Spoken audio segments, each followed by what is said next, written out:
Israel Hamas deal ട്രംപാണ് കൊണ്ടുവന്നത്. അപ്പം അതിൻ്റെ ഡീറ്റെയിൽസൊക്കെ പുറത്തു വരാൻ തുടങ്ങി. ഇപ്പം ആ ഡീറ്റെയിൽസൊക്കെ വായിച്ച ശേഷം മനസ്സിലാക്കാൻ സാധിക്കുന്നത് ഇത് പൂർണ്ണമായിട്ടും ഈ ഹമാസിനും അതേപോലെ തന്നെ പാലസ്തീനും എന്താണ് അവർ ഉദ്ദേശിക്കുന്നത് അതിന് പൂർണ്ണമായിട്ടൊരു ട്രാപ്പാണ് ഈ ഈ കംപ്ലീറ്റ് ഡീല്. എൻ്റെ 2-3 പോയിന്റ് പറയാം. ഇതിനകത്ത് 53% ഈ ഡീലിനകത്ത് പറയുന്നത്, ആ സെക്കൻഡ് ഫേസിലാണ് പറയുന്നത്, 53% ലാൻഡ്, ഗാസയിലെ ലാൻഡ് IDF പ്രീ ഒക്കുപ്പൈ ചെയ്യുക, അവർ മാറത്തില്ല അവിടുന്ന്. അപ്പം അതിനകത്തുനിന്ന് തന്നെ സംഭവത്തിൻ്റെ ഡീപ്പായിട്ട് നോക്കുവാണെങ്കിൽ ഇവർ കംപ്ലീറ്റ് വിഡ്രോവൽ എന്ന് പറയുന്നത് ഘട്ടം ഘട്ടമായിട്ടായിരിക്കും. പക്ഷെ 53% IDFൻ്റെ, അതായത് ഇസ്രായേലി ഫോഴ്സിൻ്റെ കയ്യിലായിരിക്കും ലാൻഡ്, അതായത് ഗാസ, പല സിറ്റികൾ ഉൾപ്പെടെ. 53% അവരുടെ കയ്യിൽ വെക്കാൻ പോകുന്നത്. രണ്ടാമത്തെ ഒരു വലിയ ട്രാപ്പ് എന്ന് പറയുന്നത്, അമേരിക്കൻ സൈന്യം ഏകദേശം 200 പേരെന്നാണ് പറയുന്നത്, അതൊന്നും ആയിരിക്കത്തില്ല. അവരായിരിക്കും ഈ ഡീല് മെറ്റീരിയലൈസ് ചെയ്യുന്നത്, അതായത് മോണിറ്റർ ചെയ്യുന്നത്. ഇപ്പം അമേരിക്കൻ സേന ഇത് മോണിറ്റർ ചെയ്യുമ്പോൾ പ്രധാനപ്പെട്ട ഘടകം എന്ത്? പ്രധാനപ്പെട്ട ഘടകം എന്ന് പറയുന്നത് ഹമാസ് വെപ്പൺസ് താഴെ വെക്കുന്നതാണ്. കാരണം അവരായിരിക്കും പെട്രോളിങ് നടത്തുന്നത്, അവരായിരിക്കും ബോർഡർ നോക്കുന്നത്. ഈ ഇസ്രായേലിലെ ഗാസയുടെയും ബോർഡർ അല്ല, ഈജിപ്തിൻ്റെയും മറ്റുള്ള ബോർഡർ ഉണ്ടല്ലോ, റഫ, ഖാൻ യൂനിസ്, ആ ബോർഡർ എല്ലാം ഇവരുടെ കൺട്രോളിലായിരിക്കും. അതായത് ഇവർ ഒരു കാരണവശാലും സമ്മതിക്കത്തില്ല പോയവർ, ഡിസ്പ്ലേസ്ഡ് ആയിട്ട് അവിടുന്ന് പോയവർ ഈജിപ്തിലോട്ടും മറ്റ് പല ഭാഗത്തോട്ടും പോയിട്ട് തിരിച്ചു വരാൻ സമ്മതിക്കത്തില്ല. അതേപോലെ ഈ അവരൊരു ബേസ് അമേരിക്കയുടെ ഒരു ആഗ്രഹമാണ്. അത് ഇസ്രായേൽ ഉണ്ടാക്കി വെച്ചിരിക്കുന്ന കെണിയാണ് ബേസിക്കലി. അതായത് 200 പേരെന്ന് പറയുന്നത് ആയിരിക്കുകയില്ല, അത് മിനിമം 1000-1500 പേരായിരിക്കും. അപ്പം ഈ ട്രൂപ്പ് വന്നിട്ട്, അമേരിക്കൻ ട്രൂപ്പ് അപ്പം അമേരിക്ക ഡയറക്റ്റ് ഇൻ്റർവ്യൂ ചെയ്യുകയാണ് ട്രൂപ്പുമായിട്ട്. അതാണ് ആ കരാറിൻ്റെ അകത്ത് ഏറ്റവും ഫണ്ടമെൻ്റലായിട്ടുള്ള കാര്യം. അപ്പോൾ അതിനകത്ത് ഈ ജീവിച്ചിരിക്കുന്ന ഹോസ്റ്റേജസിനെ മുഴുവൻ ഇസ്രായേലിന് കയറ്റി, ഇത്രയേ ഉള്ളൂ. ഇതിനകത്ത് ഇസ്രായേലാണ് ഇത് സ്കോർ ചെയ്തിരിക്കുന്നത്, അമേരിക്കയാണ് ഫോഴ്സ്ഫുള്ളായിട്ട് ഈ സംഭവം നടത്തിയിരിക്കുന്നത്. പിന്നെ മരിച്ചവരുടെ ഡെഡ് ബോഡി കൊടുക്കും. അതിനകത്ത് ഇവർ ഗാസ ഹമാസ് ആവശ്യപ്പെട്ട ചില ആൾക്കാരെ ഇവർ കൊടുക്കത്തുമില്ല, അതും പറഞ്ഞിട്ടുണ്ട്. അതൊക്കെ ലാസ്റ്റ് സ്റ്റേജിൽ നോക്കാമെന്നാണ് പറഞ്ഞേക്കുന്നത്. അവരുടെ ഫറ്റ ലീഡർ എന്നൊക്കെ പറയുന്നത് നമ്മൾ പോപ്പുലറായിട്ടുള്ള വെസ്റ്റ് ബാങ്കിൽ അറിയപ്പെടുന്ന ലീഡറാണ്. അപ്പോൾ ഈ മോണിറ്ററിങ് ബോഡി എന്ന് പറയുന്നത് ടോണി ബ്ലെയർ ആയിരിക്കും. ഇപ്പോൾ ടോണി ബ്ലെയറിൻ്റെ അണ്ടറിലായിരിക്കും പല അറേബ്യൻ രാജ്യങ്ങൾ, അമേരിക്ക ഉൾപ്പെട്ട രാജ്യങ്ങൾ ഇത് മോണിറ്റർ ചെയ്യുന്നു. ഇസ്രായേലും ഉണ്ട്, പക്ഷെ പാലസ്തീനില്ല. അതായത് പാലസ്തീൻ അതോറിറ്റി എന്ന് പറഞ്ഞാൽ അവരില്ല. ചില അറേബ്യൻ രാജ്യങ്ങൾ, ഈജിപ്തും ഖത്തറും സൗദി അറേബ്യയും UAE, പിന്നീട് യൂറോപ്പിൽ നിന്ന് ടർക്കിയും. പക്ഷെ അതിൻ്റെ ഹെഡ് എന്ന് പറയുന്നത് ടോണി ബ്ലെയർ ആയിരിക്കും. പക്ഷേ ഈ ട്രൂപ്പാണ് ഇവിടെ ഏറ്റവും വലിയ പ്രശ്നമാകാൻ പോകുന്നത്. അതായത് അമേരിക്ക ഡയറക്റ്റ് അവരുടെ ഫോഴ്സിനെ ഇൻ്റർവ്യൂ ചെയ്യുകയാണ്. ഈ പറയുന്ന ഹമാസ് കംപ്ലീറ്റ് ആയിട്ട് ഡിസാം, അതായത് വെപ്പൺസ് താഴെ വെക്കണം. ഞാനൊരു കാര്യം പറയാം, ലോകത്തിലെ കോൺഫ്ലിക്റ്റ് സ്റ്റഡീസ് എല്ലാം പഠിക്കുന്നവർക്ക് അറിയാവുന്ന വസ്തുതയുണ്ട്. ഈ മിലിഷ്യ ഓർഗനൈസേഷൻ വെപ്പൺ താഴെ വെക്കുന്നു എന്നൊക്കെ പറയുന്ന കരാറുകൾ വളരെ ചുരുക്കം, 1000-1-2 ഒക്കെ സക്സസ് ആയിട്ടുള്ളൂ കഴിഞ്ഞ 50 വർഷം എടുത്താൽ പോലും. അങ്ങനെ നടന്നിട്ടുള്ളത്. കാരണം ഈ പറയുന്ന പോലെ അത്ര ഒന്നാമതൊരു ഇസ്ലാമിക റാഡിക്കൽ രീതിയിൽ പ്രവർത്തിക്കുന്ന ഹമാസ് എന്ന് പറയുന്ന അവരുടെ ഐഡിയോളജി, അതുമായി ചേർന്ന് പോകുന്ന രീതിയിലേ അല്ല ഈ കരാറുണ്ടാക്കിയിരിക്കുന്നത്. ഇതിനകത്ത് എന്ത് ഹമാസിന് അഡ്വാൻറ്റേജ്? ഇത്രയും പേര് കൊല്ലപ്പെട്ടു, അവർ ഇത്രയും പേര്, അതായത് ഹമാസിൻ്റെ മിലീഷ്യ ഏകദേശം 30,000 പേരുണ്ടത്. ഇപ്പോൾ അവർ തന്നെ പറയുന്നു അത് 1500-2000 പേരേ ഉള്ളൂ. അവർ പറയുന്നതാണ്. അവരുടെ ഈ ഹയ്യ എന്ന് പറയുന്നയാൾ, അയാളെ കോട്ട് ചെയ്ത് ടെലഗ്രാഫും വാഷിങ്ടൺ പോസ്റ്റും ചില അറേബ്യൻ പത്രങ്ങളും ഒക്കെ റിപ്പോർട്ട് ചെയ്തിട്ടുണ്ട്. ഇപ്പോൾ അവർക്ക് 1500 പേരേ ഉള്ളൂ.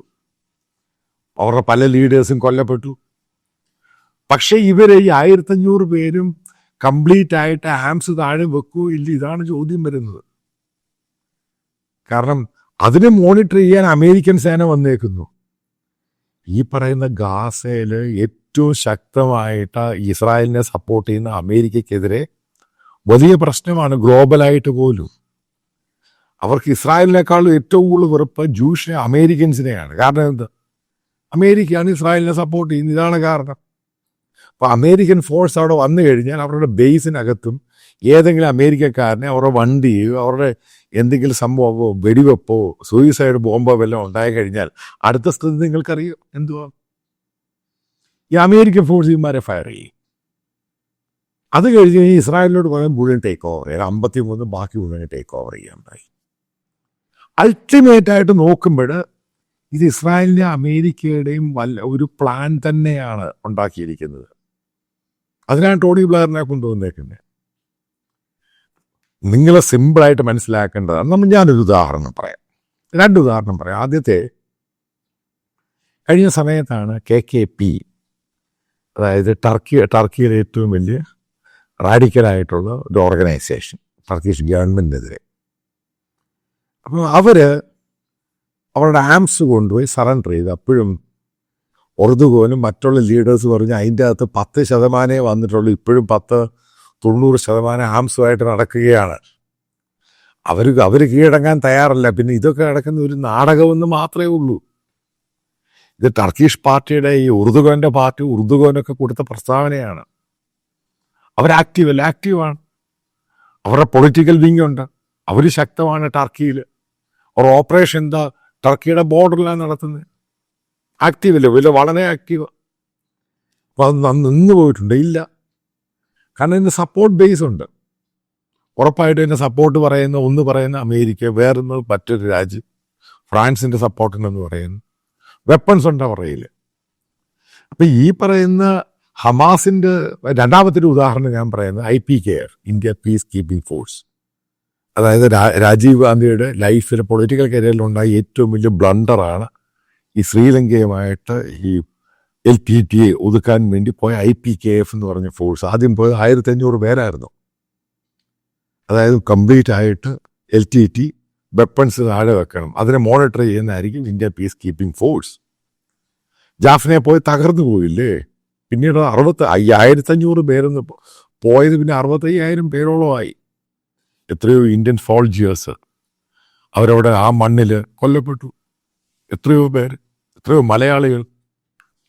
അതായത് ന്യൂട്രൽ ഈ പറയുന്ന മോണിറ്ററിങ് ഫോഴ്സ് എന്ന് പറയുന്ന ഒരു രാജ്യത്ത് പോകുമ്പോൾ, പ്രത്യേകിച്ച് ഈ ഹമാസുമായി ബന്ധപ്പെട്ട ഗാസയിലോ പലസ്തീനിലോ അറേബ്യൻ രാജ്യത്ത് പോകുമ്പോൾ, കാരണം മോണിറ്ററിങ് ബേസിൽ മാത്രമേ ഇരിക്കുമല്ല, ഒരു സ്ഥിരം പെട്രോളിങ് നടത്തി ഒരു വെപ്പൺസ് താഴെ വെച്ച്. കാരണം അവിടെ എപ്പോഴും സൂയിസൈഡ്, കാരണം അതൊരു സൂയിസൈഡ് അറ്റാക്കൊക്കെ ഉണ്ടാകാനുള്ള വലിയ പോസിബിലിറ്റി ഉണ്ട്.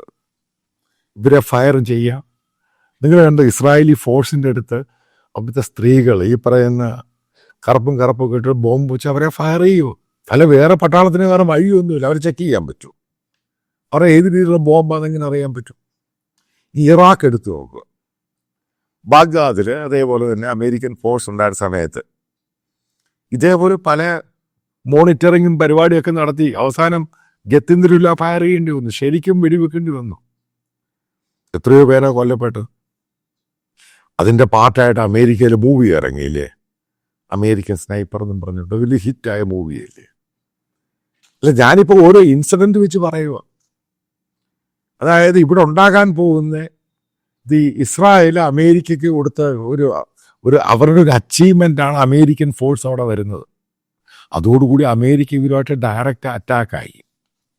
അതായത് പാലസ്തീൻ എന്ന് പറഞ്ഞ സംഭവം ഉണ്ടാകാൻ പോകുന്നില്ല.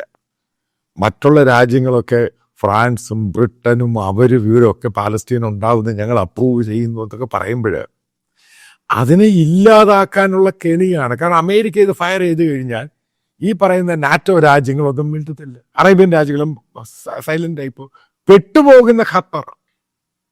കാരണം അവരാണ് ഇത്രയും ഇനിഷ്യേറ്റീവ് എടുത്ത് സംഭവം കൊണ്ടുവന്ന് അമേരിക്കൻ ഫോഴ്സ് അവിടെ വന്നു കഴിഞ്ഞാൽ 100% അവിടെ ഇഷ്യൂ ഉണ്ടായി. ഈ പറയുന്ന ഗാസയിലുള്ള ഈ ഹമാസിൻ്റെ ആൾക്കാർ, അവിടെ സപ്പോർട്ടീവായിട്ടുള്ള ആൾക്കാർ ഇഷ്യൂ ഉണ്ടാകും. ഇതിന് ഈ കൂടിപ്പോയി കഴിഞ്ഞാൽ ഹോസ്റ്റേജസിന്റെ റിലീസ് മാത്രം നോക്കിയാൽ മതി. എത്ര നാൾ സീസർ ഉണ്ടാകുന്നു, ഈ പറയുന്ന അമേരിക്കൻ ഫോഴ്സ് വന്നിട്ടാണ് അത് മോണിറ്റർ ചെയ്യുന്നത്. അത് പ്രധാനപ്പെട്ട.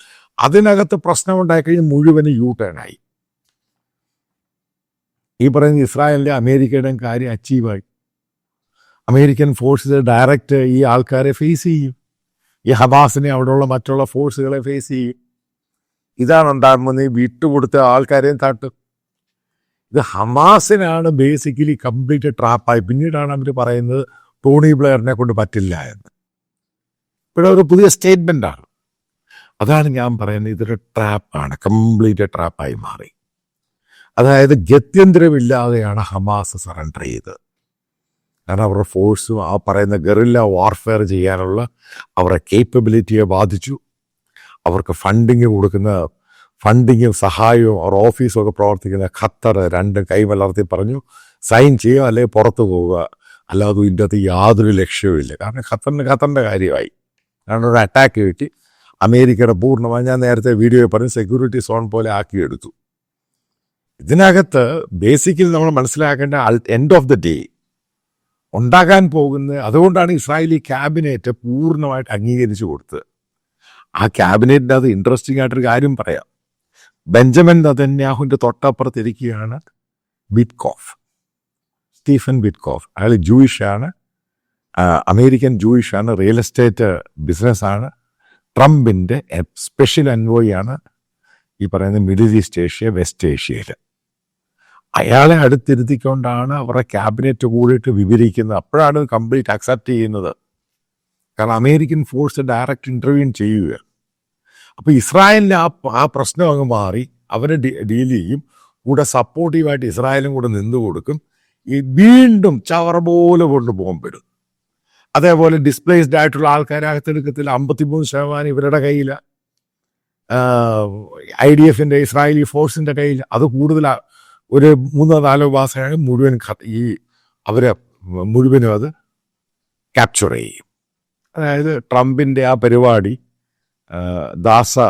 ഗാസ റിവേറിയൻ ആ സംഭവം നടക്കാൻ പോകും. അതിൻ്റെയാണ് എൻ്റെ ഒരു അനുമാനത്തിൽ. കാരണം പല ഭാഗത്തുനിന്ന് വായിച്ചു നോക്കിയാൽ മനസ്സിലാകുന്നത് ഇത് പൂർണ്ണമായിട്ടും അറബ് രാജ്യങ്ങൾക്കും പ്രത്യേകിച്ച് ഗാസയും ഹമാസിനും ഈ പറയുന്ന അവർക്ക് പ്രോക്സിയായിട്ട് സപ്പോർട്ട് ചെയ്യുന്ന പല ഇസ്ലാമിക രാജ്യങ്ങളുണ്ട്. അവർക്കും കിട്ടിയ അടിയാണ്. കാരണം അവിടെ അമേരിക്കൻ ബേസ് കയറി വരികയാണ്. ആ ബേസ് വന്നു കഴിഞ്ഞാൽ ഈജിപ്റ്റ്, സൂയസ് കനാൽ, നിങ്ങൾ മനസ്സിലാക്കണം, സൂയസ് കനാൽ ഇതിൻ്റെ ഒക്കെ കൺട്രോളിലോട്ട് ഇത് പോവുക. അവിടെ അമേരിക്കൻ ബേസ് ഇതേപോലെയുള്ള സ്ട്രാറ്റജിക് ലൊക്കേഷനിൽ ഇട്ട് കഴിഞ്ഞാൽ പിന്നെ കൺട്രോൾ അമേരിക്കയിലോട്ടങ്ങ് പോകും. ഇതാണ് അവർ നടത്തുന്നത്. അമേരിക്കൻ ഗെയിം പ്ലാൻ മനസ്സിലാക്കാൻ വലിയ പാടാണ്. ഞാനിത് മനസ്സിലാക്കിയെടുത്തോളം, എനിക്ക് വായിച്ചിടത്തോളം മനസ്സിലാക്കി, ഇൻ ബിറ്റ്വീൻ ആ ഡീലിൻ്റെ അകത്ത് മനസ്സിലാക്കാൻ സാധിച്ചത്, ഇത് 100% ബെഞ്ചമിൻ നെതന്യാഹു സ്വീകരിച്ചതിൻ്റെ കാരണം അമേരിക്കൻ ഗെയിം പ്ലാനാണ്. അത് ഫ്യൂച്ചർ കണ്ടിട്ടാണ്, ഷോർട്ട് ടൈം അല്ല, ലോങ് ടൈമാണ് ഈ സംഭവം. ഇത്ര ആൾക്കാരെ വിടുന്നു. അതേപോലെ തന്നെ ഇവർ ഇസ്രായേൽ ഒക്യുപ്പൈ ചെയ്ത സ്ഥലങ്ങളിൽ നിന്നാണ് അവർ വിഡ്രോ ചെയ്യുന്നത്. കുറച്ച് അവിടെയൊക്കെ പൂർണ്ണമായിട്ട് സ്കാൻ ചെയ്ത് കളയും. നേരത്തെ അവർ പലയിടത്തും പഴയ ഡീലിൽ നിന്ന് വിഡ്രോ ചെയ്ത് കഴിഞ്ഞപ്പം തിരിച്ച് പല ആൾക്കാർ അവിടെ നേതാക്കന്മാർ അവർ ഓരോരുത്തരെ വെച്ച് കൊന്നു. കാരണം അവർക്കത് അതേപോലെ ടെക്നോളജി, എക്യുപ്മെൻറ്റ്സ്, സാധനങ്ങളൊക്കെ ഉണ്ട്. പിന്നെ ഏകദേശം 90% ബിൽഡിങ്ങുകൾ മുഴുവനും പൊളിഞ്ഞു കിടക്കുക. അപ്പം അവിടെ കൊടുക്കുന്ന ആഹാരം മാത്രമേ ഉള്ളൂ. ഈ താമസിക്കാൻ പോലും സ്ഥലമില്ല. ഇതിന് അതാണ് ഹമാസ് എന്ന് പറയുന്നത്. ഞാൻ ഈ പറയുമ്പോൾ ഇസ്ലാമിക തീവ്രവാദം എന്ന് പറയുന്നത് ഭയങ്കര വങ്കത്തരവും പൊട്ടത്തരവും. അവർ എന്തിനു വേണ്ടിയാണ് ഫൈറ്റ് ചെയ്യുന്നത്? ആ ഫൈറ്റ് അവരുടെ ഐഡിയോളജി, അതായത് ഇസ്ലാമിക ഐഡിയോളജി വെച്ച് മറ്റുള്ളവരെ ഉന്മൂലനം ചെയ്യണം എന്ന് മുന്നോട്ട് പോകുന്ന ആശയത്തിൽ അവർ എടുത്തു ചാടുമ്പോഴാണ് ഇവർ ഇത്രമാത്രം നാശം ഉണ്ടാകുന്നത്. അതായത് ഞാൻ ഈ പറയുന്ന പോലെ ബ്ലാക്ക് സെപ്റ്റംബർ, അതേപോലെ തന്നെ എന്നത് കഴിഞ്ഞ് അതിനുശേഷം പാലസ്തീനിൽ നേതാക്കളുണ്ടായി. ഇതിൻ്റെ അകത്ത് ഒത്തിരി നേതാക്കളുണ്ടായി ഈ ഹമാസിൻ്റെ അകത്തു നിന്ന്.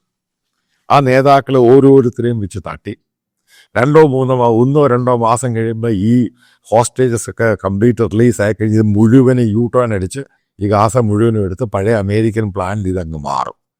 ഇതിനെ അവിടെയുള്ള അറേബ്യൻ രാജ്യങ്ങളും പൂർണ്ണമായിട്ട് സപ്പോർട്ട് ചെയ്യും. ഒരു കാര്യം പറയാം, ലോകരാജ്യങ്ങൾ മുഴുവനും ട്രംപിനെ സപ്പോർട്ട് ചെയ്തു. അറേബ്യൻ രാജ്യങ്ങളോടും പറഞ്ഞു ഒരു സമാധാന പദ്ധതി ഏറ്റവും നല്ലതാണ്. ഇന്ത്യൻ പ്രധാനമന്ത്രിയാണ് ഏറ്റവും ആദ്യം ഇതുമായി ബന്ധപ്പെട്ട് ട്രംപിനെ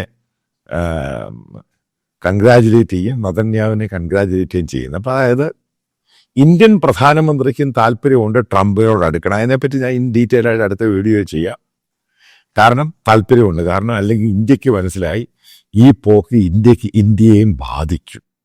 അത് സാമ്പത്തികമായിട്ട് ബാധിക്കും, സ്ട്രാറ്റജിക്കലി ബാധിക്കും, പല രീതിയിലും ബാധിക്കും. കാരണം അമേരിക്ക എന്ന് പറഞ്ഞ അൺഡിസ്പ്യൂട്ടഡ് ആയിട്ടുള്ള ഒരു ഗ്ലോബൽ പവറാണ്. എക്കോണമി ആണെങ്കിലും മിലിറ്ററി ആണെങ്കിലും അവരുടെ ഗ്ലോബലായിട്ടുള്ള അവരുടെ സ്വാധീനം. അതാണ് അവർ ഇസ്രായേലിന് അനുകൂലമായിട്ട് ഇത്രയും വ്യക്തവും കൃത്യവുമായിട്ട് കാര്യങ്ങൾ ചെയ്തു കൊടുത്തത്. അതായത് പൂർണ്ണമായിട്ടും വൺ സൈഡഡ് ആണ് ഈ ഡീല്.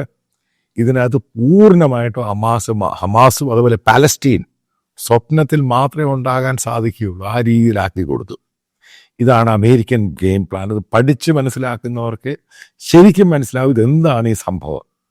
ഇപ്പം അമേരിക്കൻ ട്രൂപ്പ് അവിടെ വരുന്നതോടുകൂടി മനസ്സിലാക്കേണ്ടത് ഗാസ വരാനുള്ള സമയങ്ങളിൽ ഇസ്രായേലിൻ്റെ ഭാഗമാകുന്നു, അല്ലെങ്കിൽ അമേരിക്കയുടെ ഭാഗമാകുന്നു. അത് ലോകം അംഗീകരിക്കണം. ഇത് തന്നെയാണ് അമേരിക്കയുടെ ഇസ്രായേലിൻ്റെ ആഗ്രഹം. അത് തന്നെയാണ് സംഭവിക്കാൻ പോകുന്നത്.